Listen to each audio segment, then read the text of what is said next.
you probably noticed I don't feel about that war the way we were told we were supposed to feel about that war, the way we were ordered and instructed by the United States government to feel about that war.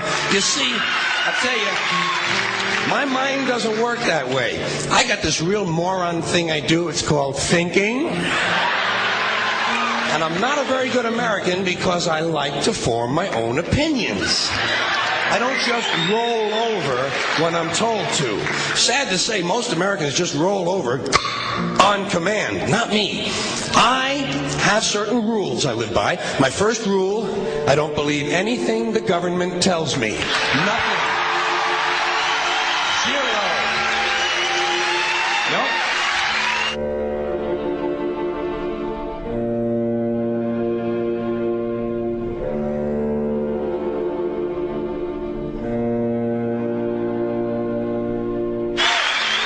I don't take very seriously the media or the press in this country, who in the case of the Persian Gulf War were nothing more than unpaid employees of the Department of Defense, and who most of the time function as kind of an unofficial public relations agency for the United States government.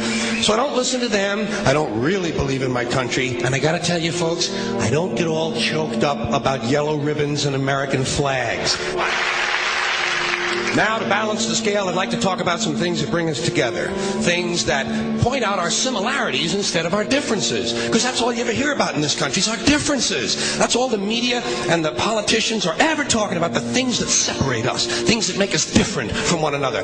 That's the way the ruling class operates in any society. They try to divide the rest of the people. They keep the lower and the middle classes fighting with each other so that they, the rich, can run off with all the fucking money. Fairly simple thing, happens to work. You know, anything different, that's what they're going to talk about. Race, religion, ethnic and national background, jobs, income, education, social status, sexuality, anything you can do, keep us fighting with each other so that they can keep going to the bank. You know how I describe the economic and social classes in this country? The upper class keeps all of the money, pays none of the taxes. The middle class pays all of the taxes, does all of the work. The poor are there just to scare the shit out of the middle class. Keep them showing up at those jobs. Politicians know that word. They use it on you. Politicians have traditionally hidden behind three things: the flag, the Bible, and children. No child left behind. No child left behind. Oh, really? Well, it wasn't long ago you were talking about giving kids a head start. Head start, left behind? Someone's losing fucking ground here. But there's a reason. There's a reason. There's a reason for this. There's a reason education sucks, and it's the same reason that it will never, ever, ever be fixed. It's never going to get any better. Don't look for it. Be happy with what you got. Because the owners of this country don't want that. I'm talking about the real owners now. The big, the wealthy, the real owners, the big wealthy business interests that control things and make all the important decisions. Forget the politicians. They're irrelevant. The politicians are put there to give you the idea that you have freedom of choice. You don't. You have no choice. You have owners. They own you. They own everything. They own all the important land. They own and control the corporations. They've long since bought and paid for the Senate, the Congress, the state houses, the city halls. They got the judges in their back pockets, and they own all the big media news, all the big media companies. So they control just about all of the news and information you get to hear. They got you by the balls. They spend billions of dollars every year lobbying to get what they want. Well, we know what they want. They want more for themselves and less for everybody else. But I'll tell you what they don't want. They don't want a population of citizens capable of critical thinking. They don't want well-informed, well-educated people capable of critical thinking. They're not interested in that. That doesn't help them. That's against their interest. That's right. You know something? They don't want people who are smart enough to sit around the kitchen table and figure out how badly they're getting fucked by a system that threw them overboard 30 fucking years ago. They don't want that. You know what they want? They want obedient workers.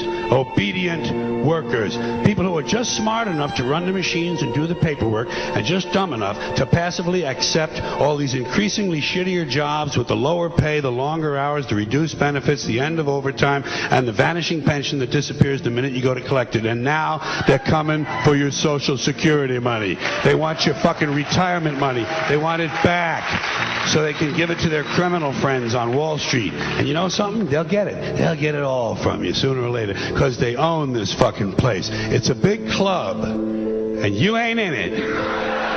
You and I are not in the big club.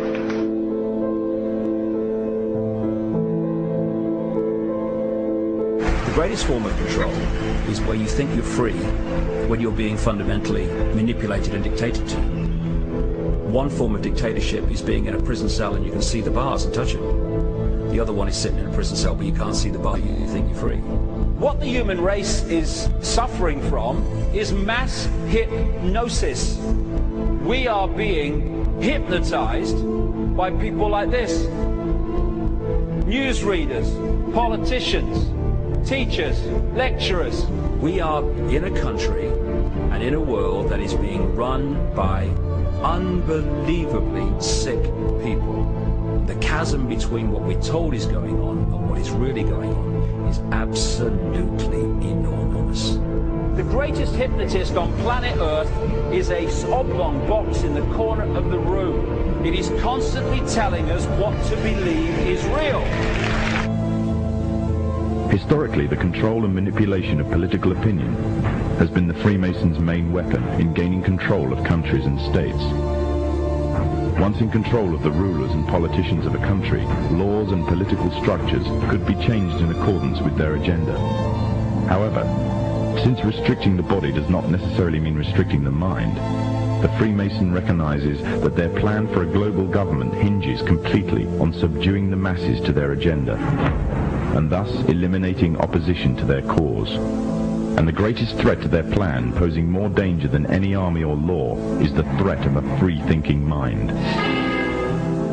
In order to eliminate this threat and to achieve their objective, the Masons have set about the boldest plan ever devised: the complete control of every aspect of human life, your life.